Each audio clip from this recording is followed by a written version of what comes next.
আসসালামু আলাইকুম। ওয়ালাইকুম আসসালাম। কি অবস্থা মন্ডল? ধানের অবস্থা খুব খারাপ। কি সমস্যা বলেন দেখি। সমস্যা ধানের পাতা হলুদে পুড়ে যাচ্ছে। হলুদে পুড়ে যাচ্ছে। আচ্ছা কেমন? আনকে মানে গোছ ধরেই আচ্ছা আচ্ছা মানে খোপে খোপে ধানের বেশ আছে গা জায়গা জুড়ি আছে গা এরকম অবস্থা হয়েছে। আচ্ছা আচ্ছা। তা আমি কি প্রয়োগ করতে পারি একটু পরামর্শ দিন। ধন্যবাদ। সম্মানিত সুধী, দেখছিলেন মোহাম্মদ তঞ্জের মন্ডল, বৃত্তিপাড়া সোনাইডাঙ্গা। উনি আমার কাছে পরামর্শ নিচ্ছেন। আমি আশরাফ সিদ্দিকী, উপসহকারী কৃষি অফিসার, কুষ্টিয়া সদর।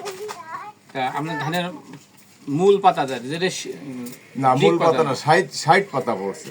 60 পাতা পড়ছে। 60 পাতা। পটাশ সার কতটুকু দিচ্ছেন?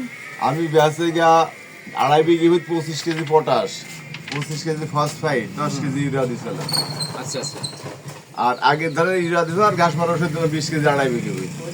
এই হচ্ছে সারের পরিমাণ। আচ্ছা ধন্যবাদ আপনাকে। আপনার একটা ছত্রাকজনিত রোগ, এই কারণে আপনি এমিস্টার টপ বা নাঠি এই জাতীয় কোনো ওষুধ প্রয়োগ করেছেন? না না এগুলো করি না। আচ্ছা মাঝের ওষুধ দিছি। জি, ভালো একটা ছত্রাকনাশক স্প্রে করলে ওটা ঠিক হয়ে যাবে। এরপরে আপনি একটা প্রয়োগ করবেন ম্যাজিক মিক্সার নামে একটা ওষুধ তৈরি করে নেবেন। ম্যাজিক মিক্সার আপনি বানাই নেবেন। তার মাত্রা হচ্ছে 16 লিটারে 100 গ্রাম পটাশ সার, আর 16 লিটারে 100 গ্রাম থিওভিট, 16 লিটারে 20 গ্রাম সিলেটেড জিঙ্ক।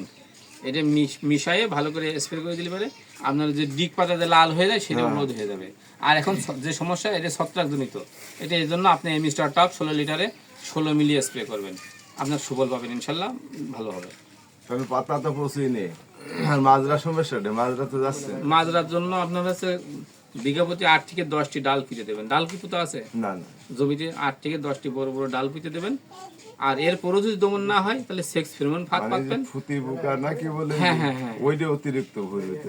জি মানে ওটাতে মাজরা ছাড়ে। জি, আপনি যদি পোকা ওই পাখি বসার ব্যবস্থা করেন তাহলে এটা রোধ হবে। আসলে পাখি না থাকলে আপনার এই পোকার দমন ওষুধ দিয়েও সম্ভব না।